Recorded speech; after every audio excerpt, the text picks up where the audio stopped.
Maldição hereditária. Fala, galera do canal, hoje a gente vai falar sobre maldição hereditária. Será que algum pecado, alguma maldição falada, enviada vai cair sobre mim, sobre a minha descendência, a minha família? Hoje a gente vai descobrir isso, então se você clicou nesse vídeo, você entende teologia para mim, teologia para você. E olha só, teologia resolve esse problema de maldição hereditária, hein? Bora lá? Quando a gente fala sobre esse tema maldição hereditária, a gente mexe e começa a entrar dentro de um campo vasto e muito grande do evangelicalismo brasileiro. Em um primeiro momento, vale a gente destacar e perceber e termos noção de que essa ideia de maldição hereditária é algo que a gente importou para o Brasil, que veio dos Estados Unidos da América. E, sendo assim, no Brasil mesmo, nós temos milhares e vastos conteúdos, desde livros até pregações e ensinos, que batem muito nessa tecla em relação à maldição hereditária. Normalmente se entende que a maldição hereditária ela acontece por meio de uma legalidade ou brecha. Por exemplo, eu, Alex, dei uma legalidade, uma brecha em alguma área da minha vida, e essa legalidade que a gente pode usar o nome como brecha, seria uma legalidade para uma entidade demoníaca passar a agir em uma área da minha vida. E até aqui, até que dá para compreender. O problema se estende e fica complexo quando a gente começa a falar que essa legalidade, que essa brecha, ela começa a atingir as minhas descendências. Por exemplo, eu como Alex, por ter dado essa legalidade, essa brecha, os meus filhos, netos e assim por diante vão colher aquela legalidade que eu dei. Ainda se entende que essa legalidade, essa maldição hereditária, ela pode ser carregada e pode ser instaurada na vida de alguém por meio de palavras. Por exemplo, alguém professa uma palavra: "Ah, Alex, você vai ser amaldiçoado no seu trabalho." E aí se passa a ter a ideia. Desde então, segundo fontes, o Alex e sua descendência nunca mais conseguiram um trabalho. É assim que funciona, pessoal. A maldição hereditária é intitulada dessa forma e pode agir dessa forma segundo esses contextos. Ainda se acredita em alguns contextos que por meio do nome, já ouviu essa? Quando a pessoa chama, por exemplo, Maria das Dores. Então a Maria há de sentir dores eternamente, só porque ela se chama Maria das Dores. Isso tem base de onde? Se tem base por conta de que no conteúdo bíblico, na Bíblia Sagrada, se atribuía muito significado profético a cada nome que era dado aos personagens. Isso para eles era algo muito sério. Por exemplo, Jacó, o enganador, e a gente vê que Jacó foi de fato um enganador, um mentiroso.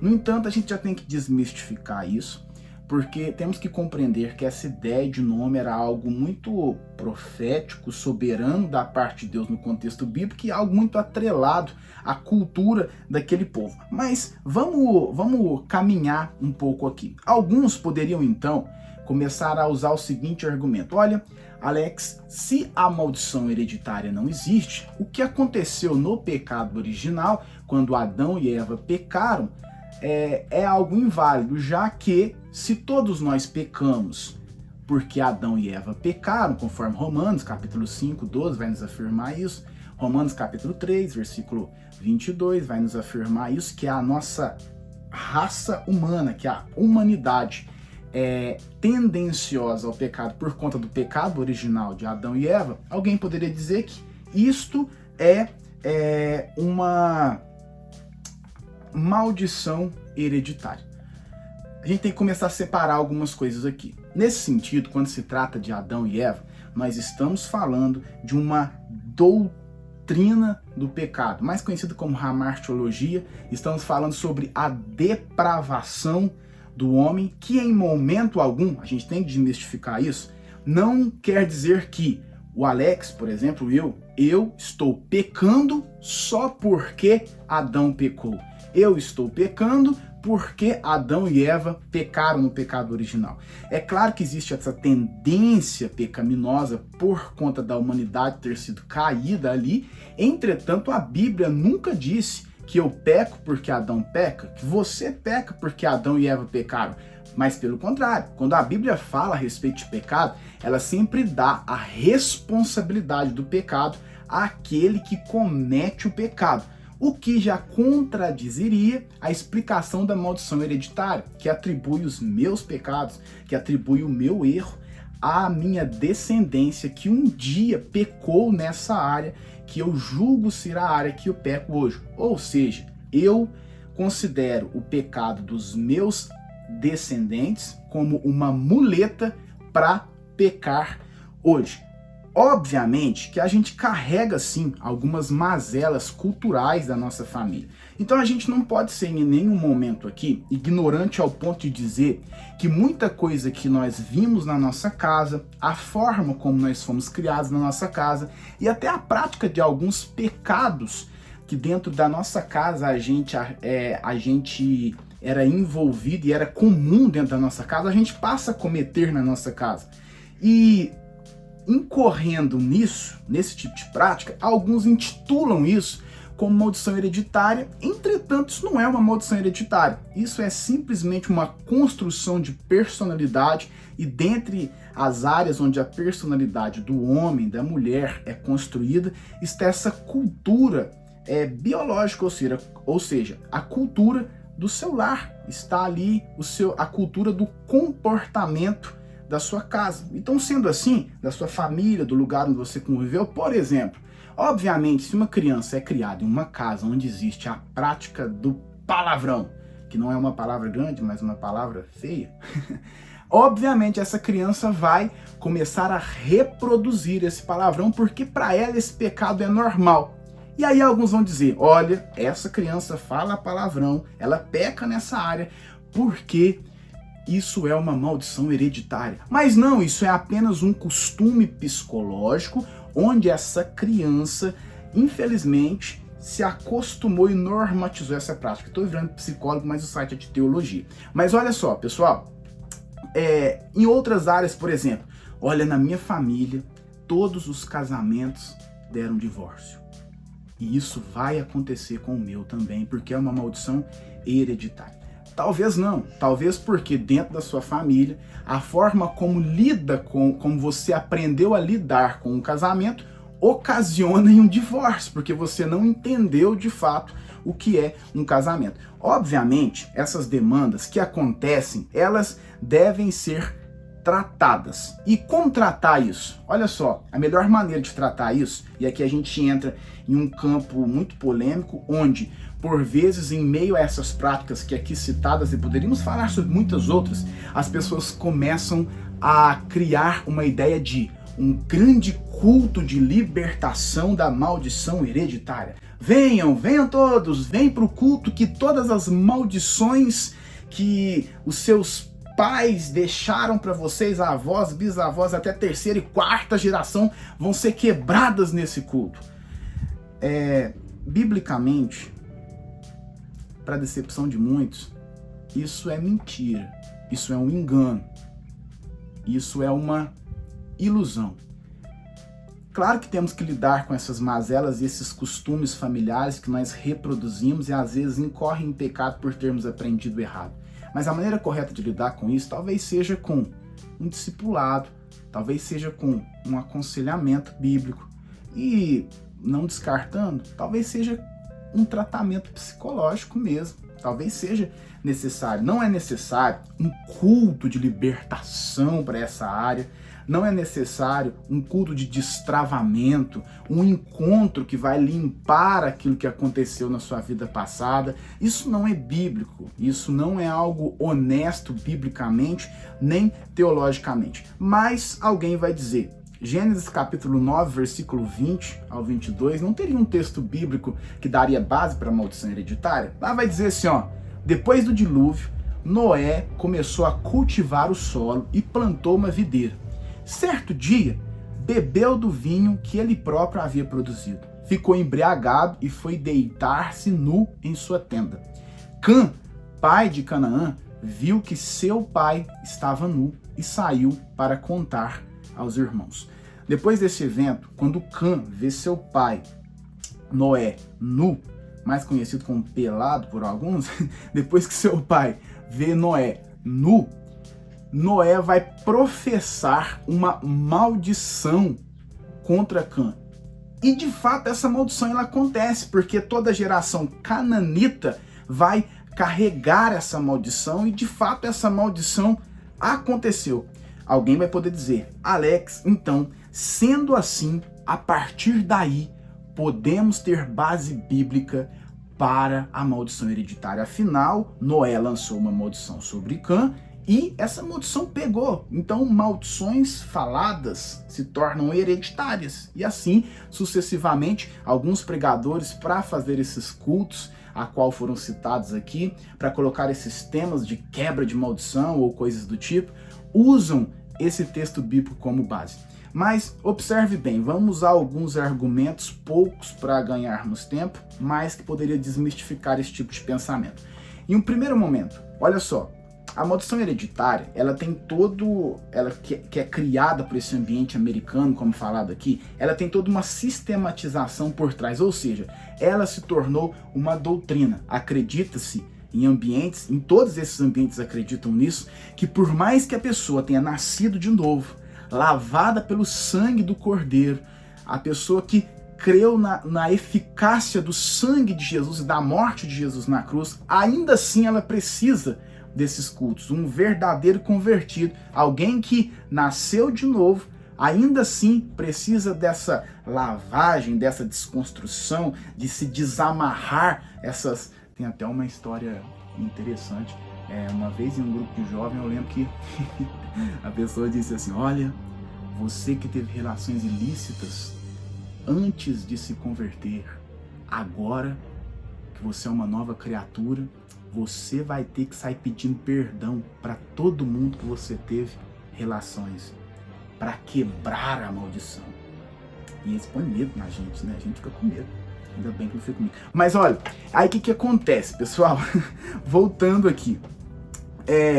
E o primeiro argumento, essa maldição proferida por Noé sobre Cã, a gente poderia usar o primeiro argumento dizendo que não existe base bíblica para se formar uma doutrina sobre essa narrativa. E a maldição hereditária, nesses contextos, ela é uma doutrina, é algo obrigatório. Você tem que tratar, destravar, limpar aquilo que aconteceu no seu passado. Um texto bíblico que não é mencionado em nenhum momento pelos apóstolos no Novo Testamento, ele não serve para formar doutrina para a nossa vida prática diária. Alex, então esse texto bíblico não serve para nada e toda a Bíblia é inspirada por Deus. Não, esse texto bíblico pode nos levar à prática e nos ensinar a prática de muitas coisas, entre elas, por exemplo, a desobediência de Cã, e podemos pregar e falar e ensinar sobre isso, mas não para formar e dar base a uma doutrina de maldição hereditária, até porque o único texto bíblico que menciona esse tipo de prática é em Gênesis capítulo 9. Mas vamos para um segundo argumento. A descendência de Canaã, os cananitas, sendo assim, eles herdaram então essa suposta maldição hereditária que alguns dizem por aí. E a maldição, obviamente, que era algo comum no contexto hebraico, isso aconteceu. Mas vamos para Raabe, que é uma cananita, e vamos observar, por exemplo, o que Raabe fez para que essa maldição sobre o povo cananita fosse assim quebrado. O que ela precisou fazer? Olha só, Hebreus capítulo 11, versículo 31 vai dizer: pela fé, a prostituta Raabe não foi morta com os habitantes de sua cidade, que se recusaram a obedecer, pois ela acolheu em paz os espiões. Tiago capítulo 2, versículo 25. Raabe, a prostituta, é outro exemplo. Ela foi declarada justa por causa de suas ações quando escondeu os mensageiros e os fez sair em segurança por um caminho diferente. Raabe precisou de um culto de libertação, de um momento especial, de um encontro especial para limpar esses pecados da sua maldição cananita que estava sobre ela. Em momento algum O que Raabe precisou para ser considerada justa, o que Raabe precisou para ser considerada uma mulher de Deus foi ter fé. Pela fé, simplesmente por isso. Qualquer tipo de pecado pode ser justificado pela fé em Cristo Jesus e nada mais em nenhum outro evento. Mas alguém poderia dizer o texto crucial. Êxodo capítulo 20, versículos 4 ao 6, vou ler com você, vai dizer assim, ó: não faça para si espécie alguma de ídolo ou imagem, de qualquer coisa no céu, na terra ou no mar. Não se curve diante deles, nem os adore, pois eu, o Senhor seu Deus, sou um Deus zeloso. Agora olha só, trago as consequências do pecado dos pais sobre os filhos, até a terceira e a quarta geração dos que me rejeitam, mas demonstro amor por até 1000 gerações dos que me amam e obedecem a meus mandamentos. Olha como tem pessoas que são pessimistas na sua interpretação bíblica. Olham esse texto e dizem, olha, trago as consequências do pecado dos pais sobre os filhos. Dizem, olha, maldição hereditária. Mas observe, o texto diz que, ainda assim, demonstrando que aqueles que demonstram amor pelo Senhor vão ser abençoados até 1000 gerações. E aqueles que cometem pecado, a sua terceira e quarta geração, terão ali consequências. Não podemos interpretar texto sem contexto. Esse texto está dentro de um gênero literário poético hebraico. E dentro da poesia hebraica existe essa ideia de paralelismo. Então, um versículo 4 não pode ser interpretado sem o versículo 5. O versículo 5 não pode ser interpretado sem o versículo 6. Em um conjunto da obra, o que esse texto quer ensinar? Esse texto quer demonstrar tamanha misericórdia de Deus. Porque olha o que o texto está dizendo, que a consequência do pecado virá até a quarta e a terceira geração, mas até 1000 gerações do que amam e obedecem aos mandamentos do Senhor, esses serão ali abençoados. Então, o que o texto está dizendo é que aqueles que honram, amam ao Senhor, esses não sofrerão de forma alguma carregarão, aliás, de forma alguma, algum tipo de maldição ou coisa do tipo. Em momento algum, esse texto é base bíblica para maldição hereditária. De forma nenhuma. Ok? Mas, vamos caminhar. Se esse texto ainda, de Êxodo, continuando nele e refutando esse tipo de pensamento que muitos dizem, se esse texto fosse uma evidência para afirmar essa doutrina da maldição hereditária, então a gente poderia concluir que Ezequiel, capítulo 18, versículo 18 ao 21, está se contradizendo com o autor de Êxodo, que por nós, muito polêmico isso, mas que por nós é Moisés. Então olha só, e nós sabemos que a Bíblia não se contradiz. A Bíblia não pode se contradizer, caso contrário, Deus estaria se contradizendo. E olha o que diz Ezequiel, capítulo 18, versículo 18 ao 21.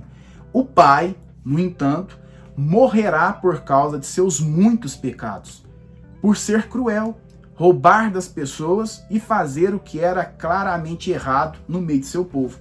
Vocês, porém, perguntam, como assim? O filho não paga pelos pecados do pai? Não, pois se o filho faz o que é justo e certo e guarda meus decretos, ele certamente viverá. Aquele que pecar é que morrerá. Aquele que pecar é que morrerá. O filho, olha só, o filho não será castigado pelos pecados do pai. E o pai não será castigado pelos pecados do filho. Os justos serão recompensados por sua justiça. E os perversos serão castigados por suas perversidades. Mas se os perversos abandonarem seus pecados e obedecerem os meus decretos e fizerem o que é justo e certo, com certeza viverão e não morrerão. Esse texto bíblico, eu te aconselho, a você que tem dúvida em relação à maldição hereditária, fazer uma leitura na íntegra do capítulo 18 de Ezequiel, e muito parecido também, Jeremias menciona isso em um texto onde eu posso colocar aqui na descrição, não me lembro aqui agora, mas Jeremias caminha também nessa forma. Você pode fazer a leitura do capítulo 18 de Ezequiel e desmistificar essa ideia de maldição hereditária. Ezequiel, como todos os profetas, estão preparando um ambiente para o Messias e já começa a dizer e trazer individualidade para o erro e pecado de cada um aqui. O que Ezequiel está dizendo a consequência do pecado é algo individual. Quem pecar, esse colherá. Não podemos usar textos como Gálatas, capítulo 6, também para dizer aquele que planta o mal, assim ceifará, e dizer que isso está falando sobre maldição hereditária. Não, a Bíblia em nenhum momento trata e diz que eu vou colher o pecado do meu pai, do meu avô ou algo do tipo. A Bíblia não afirma, não ensina isso. Pelo contrário, conforme Ezequiel, vemos que o pecado é de consequência individual e que o benefício da obediência é também um benefício individual. Obviamente, como dizemos e vale reiterar, a gente reproduz sim alguns erros familiares parecidos e somos tendenciosos, por termos uma cultura que nos ensina isso, a pensar que isso é uma maldição que está sobre nós. Entretanto, todavia, toda maldição, tudo que está sobre a nossa vida, e creia nisso, foi quebrado por meio de Cristo. Se você é salvo, um verdadeiro crente, se você nasceu de forma genuína de novo, nada daquilo que seus pais, avós e assim por diante fizeram pode ser atribuído a você e te levará a cometer erros. Isso quer dizer que você não vai errar? Talvez você erre igual seus pais, seus avós e assim por diante, mas isso é um erro de consequência sua. Não fuja dos seus erros. Isso é um erro seu. E nenhum desses comportamentos e pecados devem ser, então, negligenciados, mas tratados. E a melhor forma de tratar isso é com aconselhamento bíblico, com um discipulado bíblico e se apegar aos atributos e benefícios do Evangelho, que te faz uma nova criatura. Se você nasceu de novo, depois que Jesus lhe alcançou com sua graça, como é que alguém que acabou de nascer está pagando por pecados de um outro homem, velho homem que você era antes da conversão? Não, isso não faz sentido. Sendo assim, maldição hereditária não existe.